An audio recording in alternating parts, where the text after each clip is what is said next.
Kami dari kelompok 4, kami akan mempresentasikan hasil buku yang kami pelajari. Buku ini ditulis oleh Paul Meyer. Judul aslinya adalah Christian Child Rearing and Personality Development. Kemudian diterjemahkan oleh Antoni Atmadinata dari Institut Alkitab Tiranus, sehingga saat ini kita bisa menikmati buku ini dalam terjemahan bahasa Indonesia, yaitu Membesarkan Anak dan Pengembangan Watak secara Kristen. Buku ini terdiri dari 17 bab dan dibagi menjadi 4 bagian. Dan bagian pertama dan kedua akan dijelaskan oleh rekan saya Bribka, dan bagian ketiga dan keempat setelah itu akan saya jelaskan. Silakan Bribka. Baiklah, selamat malam Bapak Ibu sekalian. Kami akan mempresentasikan isi buku tentang cara membesarkan dan perkembangan watak. Tentang bagian pertama adalah awal perkembangan konsep pribadi. Ya, kita mengetahui bahwa konsep pribadi ini adalah gambaran yang dimiliki seorang anak atau seorang individu tentang dirinya. Ya, tentang dirinya dan bisa dilihat oleh orang lain. Itulah konsep pribadi ya. Jadi konsep pribadi adalah gambaran yang dimiliki seorang anak tentang dirinya dan dapat dilihat oleh orang lain. Kemudian konsep pribadi seorang anak itu sangat dipengaruhi oleh faktor lingkungan ya, faktor pengalaman hidup dan interaksi dengan orang lain. Faktor lingkungan ini yang utama adalah faktor lingkungan keluarga ya. Ketika keluarga itu membesarkan anak ya atau mengasuh anak dengan pola yang baik, maka anak itu akan bertumbuh konsep dirinya ke arah yang positif. Tetapi ketika anak itu dibesarkan ya oleh keluarga yang tidak harmonis atau salah mengasuh mereka, pengasuhannya kurang, maka anak itu akan memiliki konsep yang mengarah ke hal yang negatif. Nah, lanjut kita lihat. Nah, di sini pendapat dari Meyer bahwa konsep pribadi yang positif itu sangat penting bagi perkembangan yang sehat. Anak dengan konsep pribadi yang positif cenderung percaya diri, mandiri, dan mampu mengatasi kesulitan dengan baik. Sebaliknya, anak dengan konsep pribadi yang negatif cenderung kurang percaya diri, sulit bergaul, dan cenderung mengalami. Nah, kita lihat di sini bahwa pentingnya pengembangan konsep pribadi yang positif sebagai dasar bagi kebahagiaan dan keberhasilan masa depan anak. Saya akan memberikan satu contoh di dalam Alkitab tentang anak-anak yang memiliki perilaku yang buruk karena cara mengasuhnya atau cara membesarkannya itu salah. Itu dalam Alkitab dalam 2 Raja-Raja, kami tidak tulis di sini.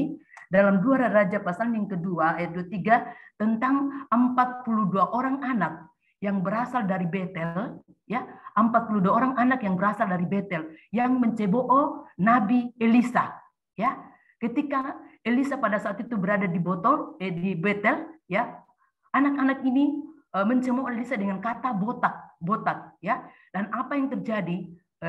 Elisa sangat marah dan mengutuki anak itu demi nama Tuhan. Lalu kita tahu di situ bahwa keluarlah 2 beruang yang mencabik-cabik anak ini yang betul-betul mengatai atau mengolok-olok atau menceboh Nabi Elisa pada saat itu. Nah, inilah salah satu perilaku yang muncul dalam kehidupan setiap anak yang betul-betul cara asuhannya salah, yang tidak dibesarkan ya dengan cara yang baik, sehingga akan muncul perilaku-perilaku dalam kehidupan. Dan saya boleh katakan bahwa ini tantangan bagi kita sebagai orang tua Kristen, itu peringatan keras bagi kita sebagai orang tua Kristen bahwa mendidik anak itu, membesarkan anak itu adalah tanggung jawab yang utama yang harus dikerjakan dan tidak boleh ditunda ya sejak kita dipercayakan seorang anak dalam keluarga kita. Sebab apabila anak itu tidak dibesarkan, apalagi di dunia modern saat ini, pengaruh kuat itu ya, pengaruh itu terlalu kuat bagi generasi yang ada. Makanya tanggung jawab kita sebagai orang tua betul-betul harus membesarkan anak ya, sehingga anak itu memiliki konsep diri yang benar ya, bisa mandiri, bisa tidak terpengaruh dengan situasi-situasi di keadaan mereka, karena mereka punya pondasi yang kuat ketika kita didik ya sejak kecil, sehingga mereka akan bertumbuh ke arah yang positif, mereka akan bertumbuh ke arah yang baik, sehingga ketika keluar dari rumah ya Mereka tidak akan terpengaruh oleh keadaan apapun di sekitar mereka. Lanjut. Nah, kita lihat. Ini pentingnya cinta kasih yang sejati di antara ayah dan ibu. Nah, kita melihat bahwa orang tua, ya, orang tua itu adalah model dalam keluarga. Orang tua itu adalah pola panutan yang pertama yang ditiru anak dalam keluarga, ya. Sejak anak itu lahir sampai berumur 6 tahun dan sebagainya, orang tua ini yang menjadi pola, yang menjadi model. Apa yang dilakukan oleh orang tua dalam keluarga itu akan ditiru oleh anak.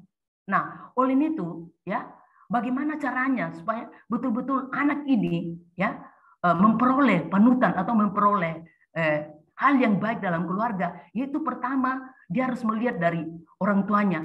Orang tua ini harus saling mengasihi, ya. Dikatakan di situ pentingnya cinta kasih yang sejati antara ayah dan ibu yang membentuk konsep diri anak. Artinya suami dan istri, orang tua itu harus saling mengasihi, ya, saling memperlihatkan hal-hal yang baik dalam kehidupan mereka sehingga itu bisa ditiru anak-anak. Artinya menjadi keluarga yang harmonis, ya, saling menghormati. Dan kita melihat satu contoh dalam firman Tuhan tentang keluarga Nuh. Ya, kita tahu bahwa Nuh itu adalah orang yang saleh. Ya, Nuh ini memiliki 3 orang anak. Dan kita boleh melihat bahwa saya percaya Nuh dan istrinya itu saling mengasihi, ya, dan mereka juga mengasihi anak-anaknya.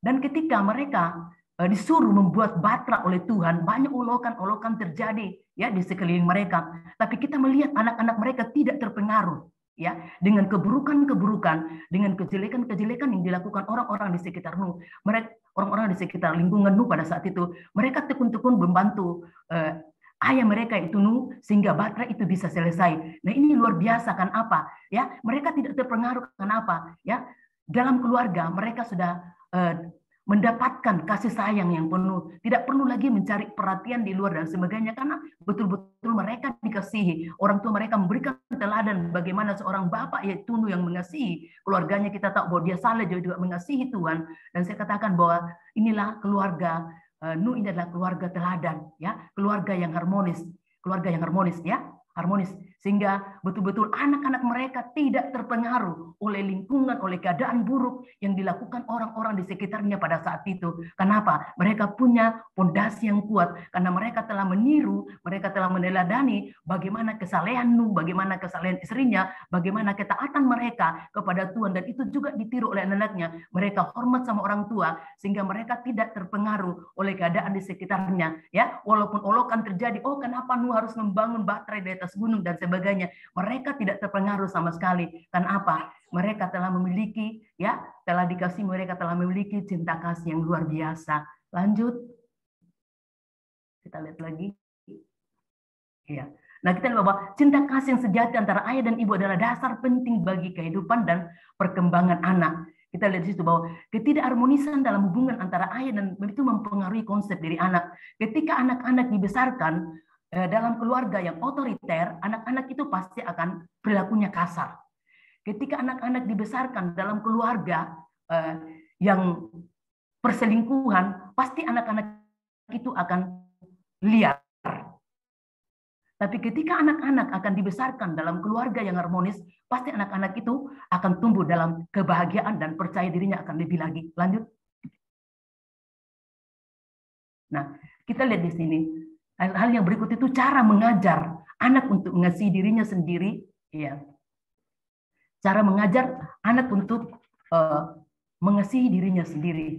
Kita lihat situ. Pentingnya mengajar anak untuk mengasihi diri sendiri ini dengan cara yang sehat. Jadi orang tua harus membantu anak mengembangkan cinta diri yang positif melalui memberikan kasih sayang, perhatian dan pengertian. Ini contohnya misalnya begini, ya, yaitu memberikan kasih sayang yang penuh kepada anak. Yang kedua di sini adalah memuji kelebihan anak. Ya, ketika anak-anak, ya, melakukan sesuatu entah itu dilakukan secara sempurna atau masih kurang, harus tetap diberikan pujian.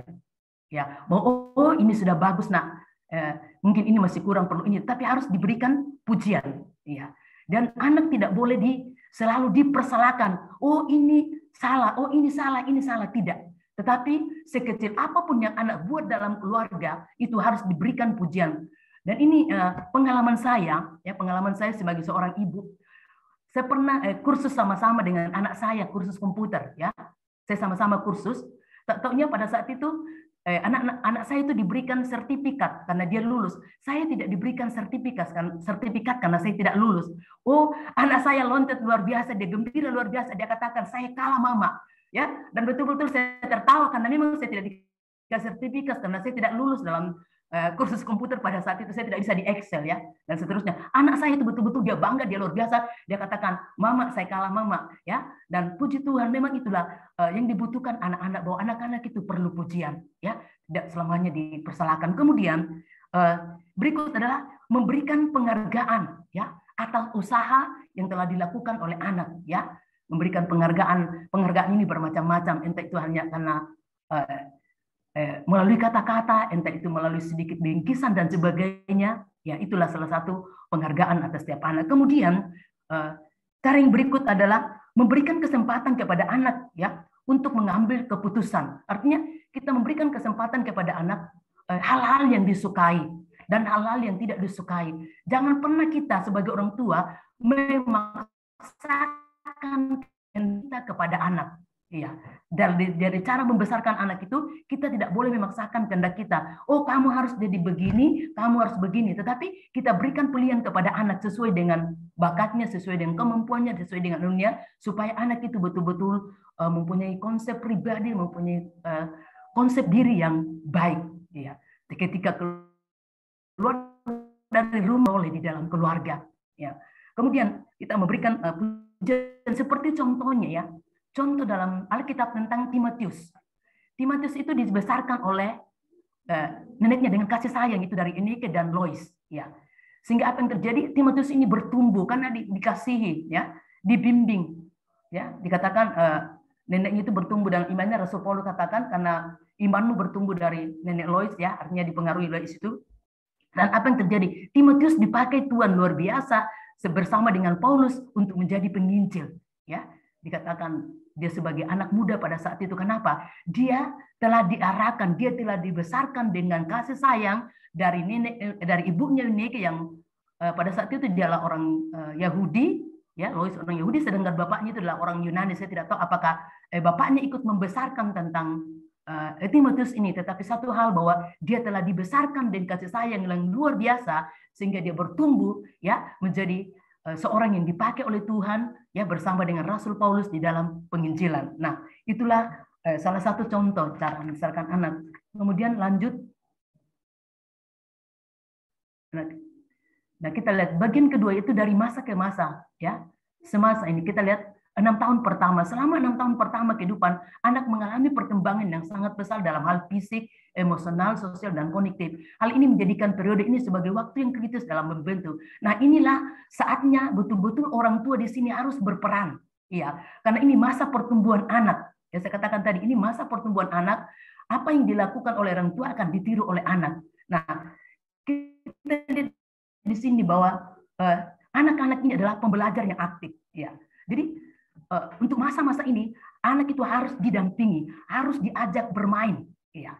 Diajak bermain, dikatakan situ orang tua harus memberikan lingkungan yang mendukung, memberikan kasih sayang, perhatian, serta mengajarkan nilai-nilai yang positif, akan membantu anak mengembangkan diri secara positif. Nah, contohnya misalnya begini, dari anak-anak itu, ya, misalnya bayi itu kita sudah bisa mengajar mereka, ya. Misalnya suruh pegang tangannya dua begini untuk berdoa ketika mau makan, dan mengetukkan tangannya kedua seperti begini ketika mereka mau tidur. Nah, itu hal-hal yang sudah positif yang kita lakukan dalam diri anak ketika dia masih bayi. Nah, ketika dia tambah besar, ya, kita akan terus mendampingi mereka dengan cara bermain bersama-sama, ya.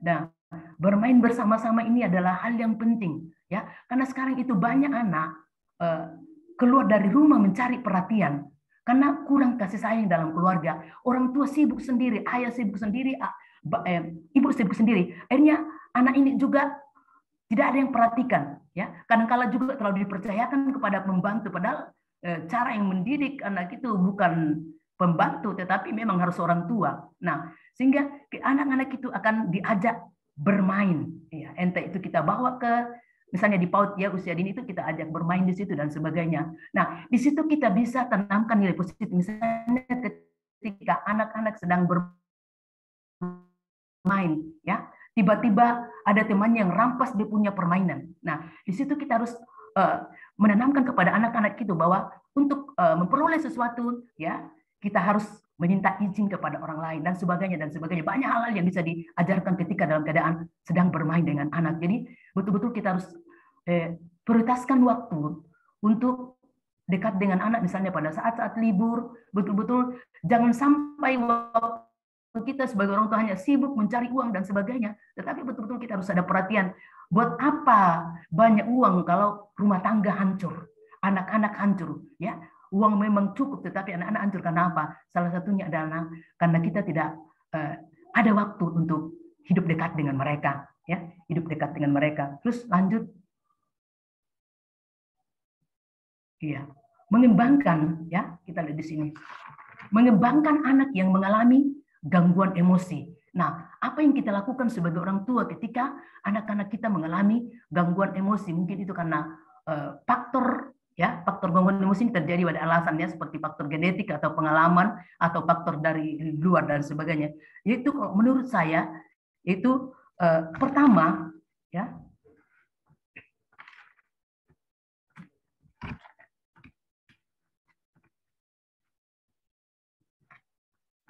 itu pertama, itu kita harus mengajak, ya, kita harus mengajak anak-anak bicara tentang perasaan mereka, ya. Jangan sampai ketika anak-anak emosi pukul meja, lalu kita juga ikut pukul meja. Ketika anak-anak membanting pintu karena emosi, kita juga membanting pintu, tidak. Tetapi ketika anak-anak dalam keadaan emosi, kita harus mengajak bicara atau mengajak bicara tentang perasaan mereka pada saat dia tenang. Iya, pada saat anak itu tenang, ya, ketika emosinya reda, kita dekati dan kita tanya apa yang terjadi. Nah, jadi jangan sampai juga anak marah, kita juga emosi dan sebagainya. Oh, tidak akan terjadi penyelesaian masalah itu, ya. Kemudian yang kedua, ya, saat anak marah tetap berada di sisi mereka. Iya. Saat anak marah tetap berada di sisi mereka. Jangan tinggalkan anak. Terserah kau di situ mau bikin apa terserah, mau bagaimana terserah, tidak. Bagaimanapun juga anak-anak adalah kepercayaan itu dari Tuhan yang harus kita pertanggungjawabkannya. Nah, jadi ketika saat anak marah, ya, tetap berada di dekat mereka, ya, sampai dia reda, lalu kita mulai dialog dengan dia, apa yang terjadi dengan hidupnya. Kemudian, ya, hindari situasi yang negatif. Jangan anak-anak sementara dalam keadaan trauma atau dalam emosi, lalu kita tambah-tambah, rasain lu, siapa suruh, itu bukan jalan yang tepat. Ya, tetapi kita harus rangkul mereka. Cara kita adalah, ya, cara kita untuk melampiaskan emosi itu, cara yang terbaik adalah menangis. Ya, menangis itu bagi saya itu menangis, ya. Saya itu di pengalaman saya, ketika saya emosi saya tidak banting-banting pintu, tetapi saya menangis. Nah, ini juga rangkul anak-anak, ya. Ketika dalam keadaan emosi, peluk dia, biarkan dia menangis, ya. Itu yang cara terbaik daripada hal lain. Yang cara yang terbaik melampiaskan itu adalah dengan cara menangis, ya, itu. Kemudian selanjutnya, slide berikutnya. Ya. Kita lihat di sini. Orang tua harus memberikan dukungan emosional yang mencukupi, mengajar teknik-teknik pengendalian diri yang positif, dan memberikan dukungan dalam mencari bantuan dan profesional kesehatan ketika kita tidak mampu untuk mengatasi anak-anak kita. Jadi kita bisa panggil konselor atau kita bawa ke psikiater. Tapi saya sekira kita sebagai orang-orang tua Kristen tidak sampai di situ kita mau membawa anak kita ke psikiater. Pasti Tuhan berikan kita hikmat, Tuhan berikan kita pertolongan sehingga kita bisa menangani anak-anak kita. Kita lakukan bagian kita, mendidik anak kita. Tuhan lakukan bagiannya tuh, memberkati anak kita, memulihkan anak kita. Ya, jadi pentingin lingkungan yang positif dalam membantu anak mengatasi gangguan emosi. Lingkungan positif yaitu keamanan, kenyamanan emosi yang mencukupi kesempatan untuk mengasah keterampilan sosial mereka. Orang tua harus memberi lingkungan yang positif, mencari bantuan dan kesehatan mental jika anak jika ingin membantu anak mencari diri secara positif. Terus, haleluya. 5 faktor pada keluarga yang sehat secara mental, ya. Keluarga yang sehat secara mental adalah keluarga yang memberikan lingkungan yang positif, mendukung bagi keluarga sehingga membantu masalah kesehatan mental dan seterusnya. Lanjut, kita lihat. Ya. Kita lihat di sini ada 5 faktor penting yang harus ada pada keluarga yang sehat secara mental. Kita sudah lihat contohnya tadi keluarga Nuh ya, yaitu komunikasi yang baik yang terbuka antara anggota keluarganya. Anggota keluarga itu harus saling terbuka. Ketika ada satu orang menghadapi masalah, dapat diselesaikan bersama-sama. Tidak ada di antara mereka yang sungkan. Artinya keluarga itu adalah tempat curhat, ya, tempat curhat yang utama bagi setiap anak-anak, bagi ibu juga bagi bapak. Kemudian lingkungan yang aman dan struktur. Yang ketiga adalah hubungan emosional yang positif, artinya saling menghormati, saling menghargai, saling terbuka. Kemudian keterlibatan keluarga dalam kegiatan-kegiatan positif ini ya, banyak gitu kegiatan keluarga dalam hal positif. Misalnya mengajak anak-anak berkunjung ke rumah sakit itu juga bisa, supaya mereka bisa ketika dewasa bisa peduli dengan orang lain. Iya. Kemudian kesempatan untuk mengeluarkan diri secara ya positif. Oke, lanjut. Ya. Kemudian pengembangan rohani. Ini sangat penting juga dalam membangun, dikatakan tadi, membangun karakter anak-anak secara Kristen. Iya. Pengembangan karakter anak-anak secara Kristen. Dr. Meyer menjelaskan bahwa pengembangan rohani pada anak adalah penting karena tersebut membantu anak memahami nilai-nilai moral, spiritual, ya, serta membantu anak merasa terhubung dengan sesuatu yang lebih besar dari dirinya. Iya, lebih besar dari dirinya. Artinya ada sesuatu yang bisa membuat anak itu lebih bukan masalahnya masalah orang tua, tetapi Tuhan. Ya, orang terus memberikan teladan. Nah, di sini saya boleh melihat bahwa memberikan kesempatan bagi anak untuk pengalaman yang bermakna spiritual, ya rohani itu misalnya. Tiap pagi anak-anak disuruh bergilir berdoa, ya, itu yang saya lakukan. Kemudian ya setiap juga doa makan, anak-anak disuruh bergilir berdoa. Kemudian setiap pagi ada mesbah, disuruh bergantian membaca firman Tuhan, sehingga betul-betul anak-anak juga ini akan hidup takut akan Tuhan.